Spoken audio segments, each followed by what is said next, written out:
A member of the Legislative Council confronted police about the way that they were handling the situation. Take a look.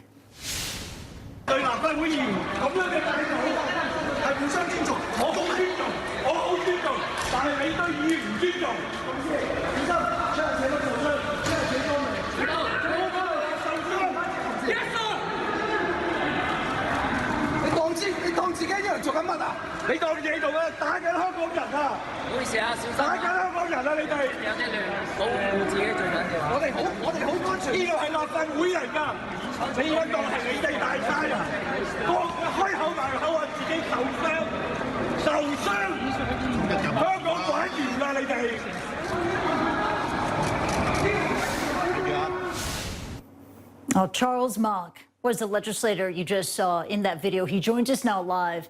And Charles, thank you for joining us. In that video, we see you furious. You are yelling at Hong Kong police for disrespecting the legislature. Could you take us back to that moment and describe what happened?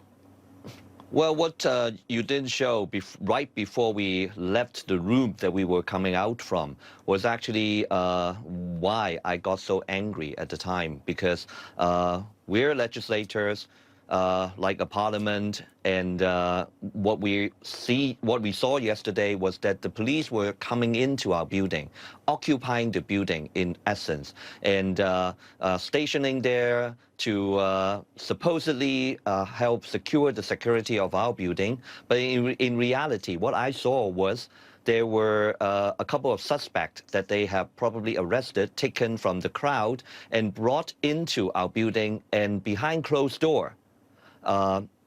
I don't know what they were doing. So I had access to that particular room on the ground floor, and I opened the door and saw two young people, probably under 20 years old, and they were crouching on the floor, and with 6 or 8 very angry policemen surrounding him. And I thought this was inappropriate, not to be something that happened, shouldn't be happening in a legislature's building. It is totally, it is totally inappropriate. And the reason why the Legislative Council, the complex here in Hong Kong, has become a flashpoint is because of a piece of legislation, the extradition bill. You know, and let's talk about the future of this thing, because there are enough votes for this controversial bill to go through. You know, the debate may have been delayed because of the protest action yesterday, but is it inevitable that it's going to pass? Well, at least today, Thursday and Friday, we're not going to resume the council meeting. We have to understand that there are enough votes, but I hope international audience will understand that in Hong Kong, we, the opposition, the pro-democracy camp, we got the majority of the votes in the general election, but because of the system, we always ended up with the minority, as the minority in the legislature. That's the problem that led to all these problems, because the people feeling that, you know, they have the majority opinion. But in any case, in most of these controversial situations, their will not be passed in the legislature. So what happened right now, I cannot totally estimate. I mean, for any particular city, if you have a march of 1 million people on the street, and Hong Kong, remembering our population is just over 7 million, you have virtually almost 1 in 7 people marching on the street. And what did the government do? Did they enter into a dialogue with people opposing the bill, with legislators or the public? No. Our chief executive disappeared all through yesterday, today.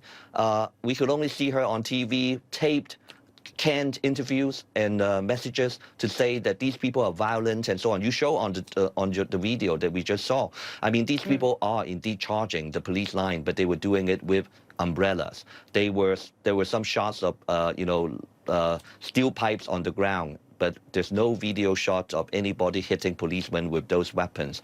But there are a lot of video shots of police firing rubber bullets, and tear gas canisters and so on at the crowd, you know, at horizontal, in a horizontal way. And these are, and we have people with shots that one guy, actually a secondary school teacher, actually got hit right near his eye, and there were some reports that he might lost his eyesight. And this person was actually arrested by the police.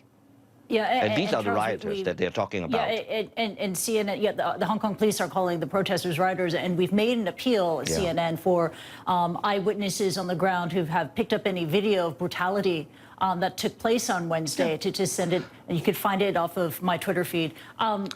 Charles, even before the protest action on Wednesday, even that massive march on Sunday, months ago, you appealed to the United States for help on this with the extradition bill. In March, you were part of this delegation of pro-democracy Hong Kong lawmakers. You met with Nancy Pelosi, with NSC and State Department officials. You asked the U.S. government for help, but what can the U.S. do?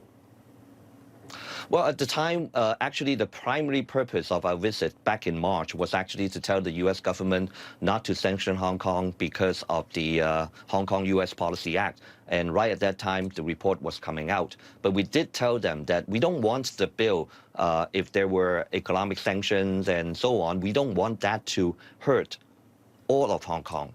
But at the same time, we were telling the U.S. officials and Nancy Pelosi that they have to keep an eye on Hong Kong, shine the light on Hong Kong, and let the world, and especially, of course, the United States, see the problems with our administration. And of course, we pointed to them one of these problems up and coming would be the extradition bill, because it would not only affect the Hong Kong people being possibly extradited at will to China, but also affect Americans, American business interests, Americans passing through or living in Hong Kong are all going to be in danger. We looked at the situation of the Canadians, 2 Canadians that are taken hostage or imprisoned in China without due process and so on. And you could see the damage of such an extradition bill.